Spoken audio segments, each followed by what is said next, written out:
As I offer some reflections for this last Shabbat of the calendar year 2022, as has become my favorite kind of goofy year-end custom, I take this time to present the top 10 overlooked Jewish headlines from the last year. I want to make a disclaimer about this, that the headlines have to be two things.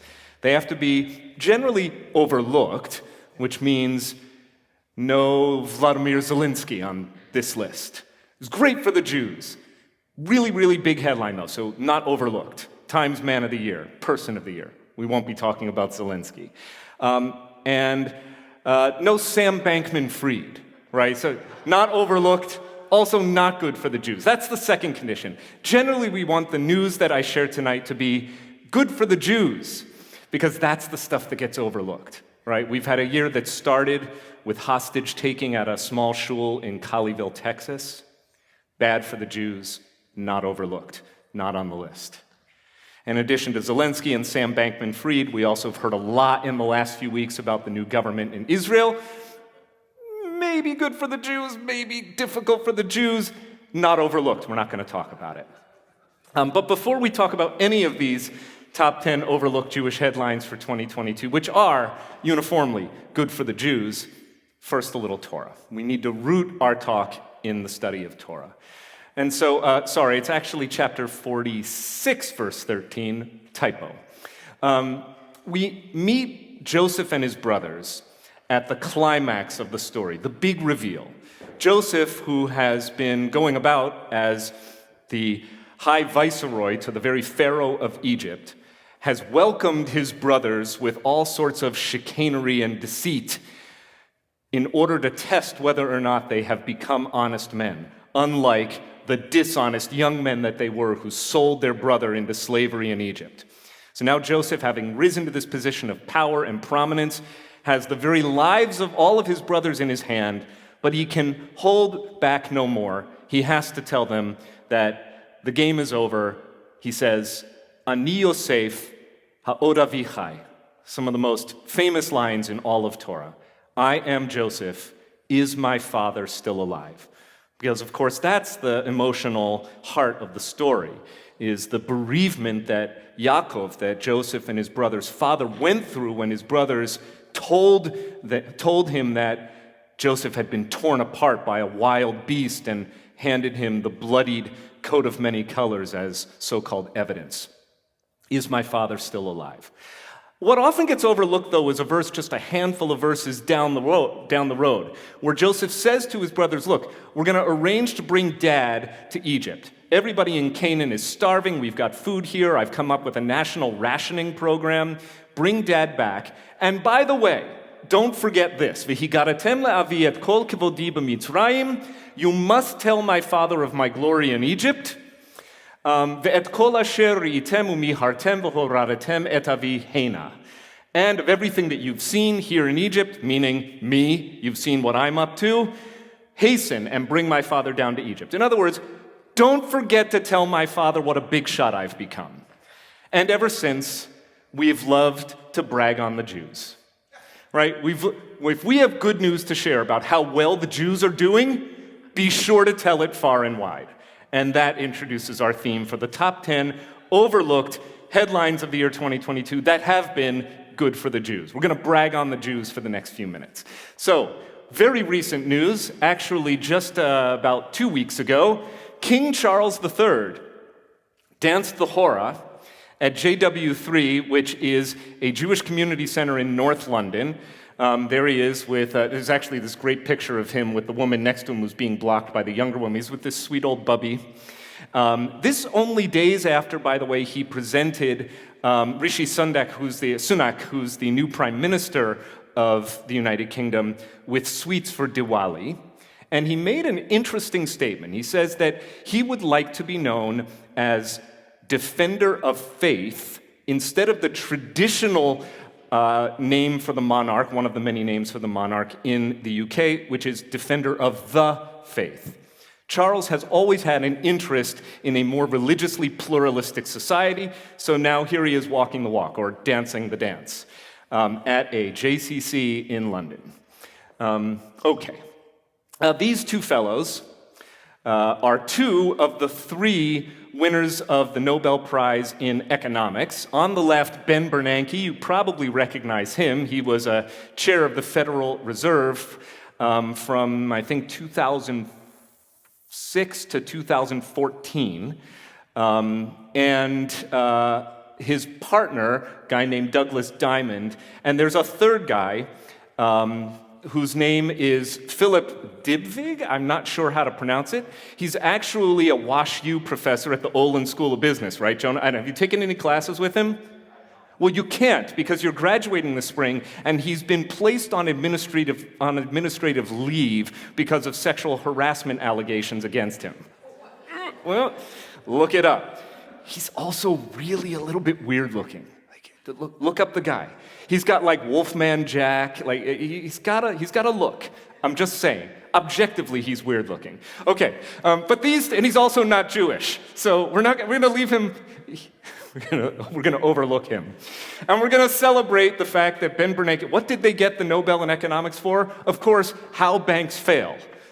Their study of how banks fail has contributed to economic science, and that's why they were awarded the Nobel in October. Okay, this woman is Rabbi Regina Jonas, and she, indeed, is the very first woman to be ordained a rabbi. Now, 2022 has been an interesting year of celebrating the legacy of women in the rabbinate. The rabbi who got much more attention over the last year is our colleague and friend, Rabbi Sally Priesand, who was ordained from the Hebrew Union College Jewish Institute of Religion as a rabbi in 1972. So she is widely regarded as the first woman to become a rabbi. But this past year, the New York Times did a series of articles called Overlooked No More. And one of the overlooked figures from history whom the New York Times finally acknowledged was this woman, Regina Jonas. She was a student at the Academy for Wissenschaft des Judentums, which means the scientific study of Judaism in Berlin, in the seminary program, and she was the very first woman to be admitted to that program and to complete it. And I even wrote down a wonderful quote that Jonas is recorded as having said. I'm sure it's more interesting in German. She said, "God planted in our heart skills and a vocation without asking about gender." So she was ordained by a liberal rabbi, a guy named Max Dienemann of Offenbach, Germany. Many rabbis, even the more progressive rabbis of the time, refused to acknowledge her ordination. But one turned afterward and ended up signing her smicha, her ordination certificate, and that is the revered and renowned Rabbi Leo Beck, who ministered to the Jewish communities in Berlin and then was interred in Auschwitz and other camps and actually became known as, I think, the chief rabbinic figure for the Jewish communities during the Shoah. He eventually signed Jonas's ordination certificate. She was murdered by the Nazis in Auschwitz in the year 1942. Continuing the theme of forgotten women from Jewish history, the illustration here is of a 19th century Jewish novelist who has been restored to prominence thanks to the dogged scholarship of Dr. Jonathan Sarna, the gentleman on the left. I think the guy on the right is probably an official from Brandeis. Sarna is a renowned Jewish historian. He was once our scholar in residence here at WRT, I think back like in 05 or 06. I was around then. Fascinating scholar, prolific himself. And he dedicated much of his time before and during the pandemic to rescuing writers like Cora Wilburn from obscurity. Her most celebrated work is the one that he republished. It's called Cosella Wayne, or Will and Destiny. It was written in 1860, and it's actually like a young adult fiction, coming-of-age novel. And it is, Sarna claims, the first major work that features Jews in the United States of America as characters in the story. So, a groundbreaking literary figure, rescued from obscurity, overlooked no more. This guy is New York Yankee relief pitcher. He wears number 59, Scott Effross. He's from Twinsburg, Ohio. He was recruited away from or traded away from the Cubs at the very last minute of the Major League Baseball trade deadline. And then once he became a Yankee, he was actually sent back down to the minors. Then he was brought back up. However, he injured his right elbow, his pitching arm, he's a righty, and needed to have Tommy John surgery, which I guess is like a ligament repair thing. I did a lot of research, folks. This is like, I don't just, do this halfway. And was not able to play in the postseason. But maybe next year. We'll be looking for Scott Efros on the mound. Okay. Oh, fun aside, didn't put this up here. The Mets also have a relief pitcher who 2 months ago became a member of Westchester Reformed Temple. True story. I'll tell you who at the Oneg. Okay. All right. How many of you have seen Leopoldstadt? All right. Steve, Jim, how's the show? Great. Like in unison. And depressing, right. It's 3 hours that begins 50 years before the Holocaust in Vienna and traces an epic story of a Jewish family, of course. It's a work of fiction, but very, very thinly masked, drawing heavily on Stoppard's own Jewish history, which until this show has actually never been openly acknowledged in the way it is through the storytelling of Leopoldstadt. I haven't seen it yet, but Kelly and I just got tickets because the run was extended to July 2nd of 2023, and we're taking my mom and dad for Mother's and Father's Day this spring. So on behalf of those who have told me that it's worth seeing, I commend it to you as must-see New York theater. The critics seem to agree. So, Leopoldstadt on the Broadway stage is number 5. Number 4. This is a great story. This one, I want to acknowledge my colleague, Rabbi Danny Moss, who is a congregational rabbi in Madison, Connecticut. He hit me up with a Facebook message earlier this week and said, "Hey, you doing that headline list, and can you give me yours?" And I said, "Hang on." I said, "I'll do a fair trade. I'll give you 5, you give me 5. I ended up using 2 of his, I think he's using 2 of mine, but we had a nice exchange of favorite Jewish headlines from the year. This was one I had not heard about.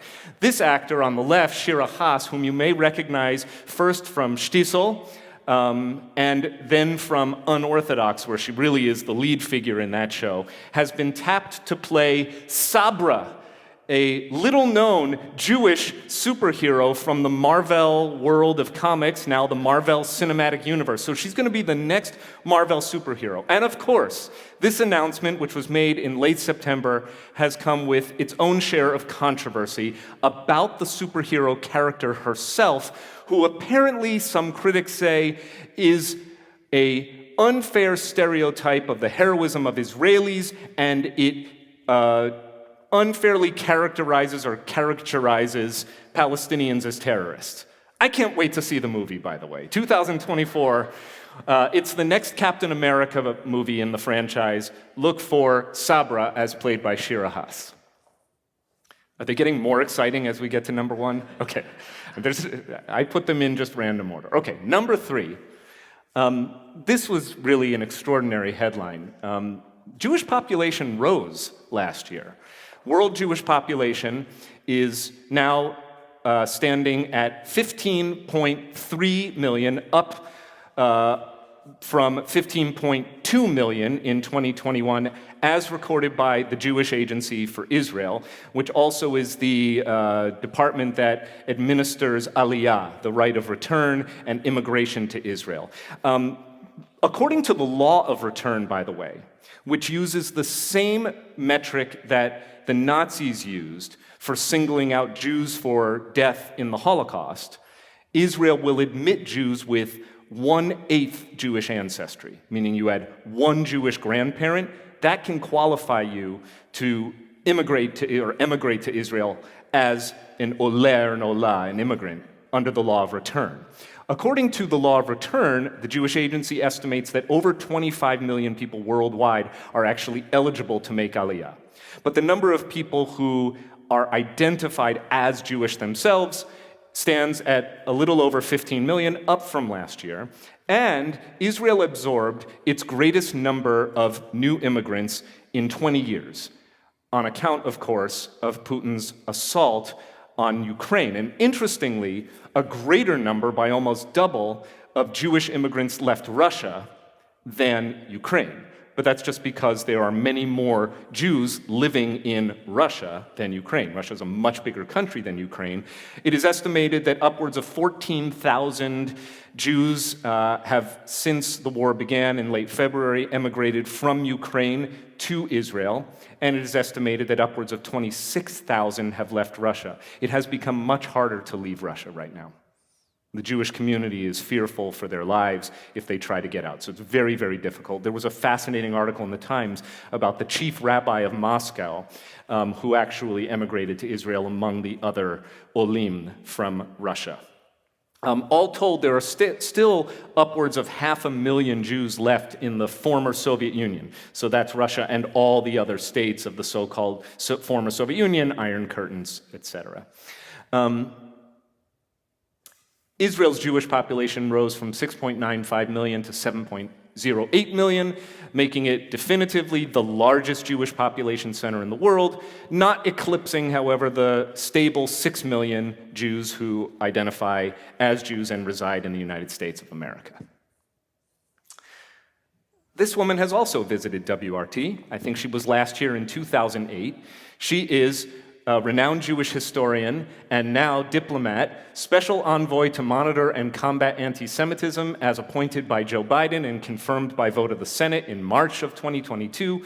Professor Deborah Lipstadt, historian of Emory University, where she founded one of the country's best Jewish studies departments, and actually had some interchange with our own recently left Rabbi Daniel Reeser, who after graduating University of Florida as an undergraduate, worked in Hillel at Emory University for a few years. Dr. Lipstadt was an outstanding choice for this important position, which will not be filled unless the president chooses to fill it. So for the first 3 years of the Trump administration, interestingly, this position was simply unfilled, like many other positions in the administration under Trump. Lots of positions went unfilled until pressure from the Jewish community to fill the position was met with an appointment, though I forget the name of the appointee, Elan or Iran someone, in 2019. So she succeeds that gentleman as the new envoy to monitor and combat anti-Semitism. She's also renowned for her fascinating work taking on Holocaust denial and Holocaust deniers. So she is really, I think, an outstanding choice for this role and a point of pride and celebration for the Jewish people, since we are here to brag on the Jews. Shall we reveal who the number one? Okay, the number one overlooked Jewish headline of the year from earlier this month. This guy, Borat, came back. Sacha Baron Cohen, the Jewish comedian who has become an outspoken advocate for Jewish causes and combatant against anti-Semitism. I last heard Sacha Baron Cohen speak at the ADL Never Is Now Summit in New York City in November of 2019. So he was back at the Kennedy Center Honors, and he did a whole bit as Borat. You can see parts of it online. The shtick basically goes like this. Borat, of course, is a fictional journalist, TV journalist from Kazakhstan, and he says, I believe I'm quoting accurately, he says, Kazakhstan is #1 Jew-crushing country in the world, and he's very angry. He's very angry that Ye, formerly known as Kanye West, is trying to steal the title of biggest anti-Semitic country in the world for the US&A. So the whole premise of Borat's talk was that he was very angry that Kanye was trying to take away the throne, the title of biggest anti-Semite from Kazakhstan. And there you have it, my friends. Top 10 overlooked Jewish headlines for 2022. On behalf of all of us, wish you, and may 2023 be an even better year for the Jewish people, for the human family, and for all of your families as well. Shabbat Shalom.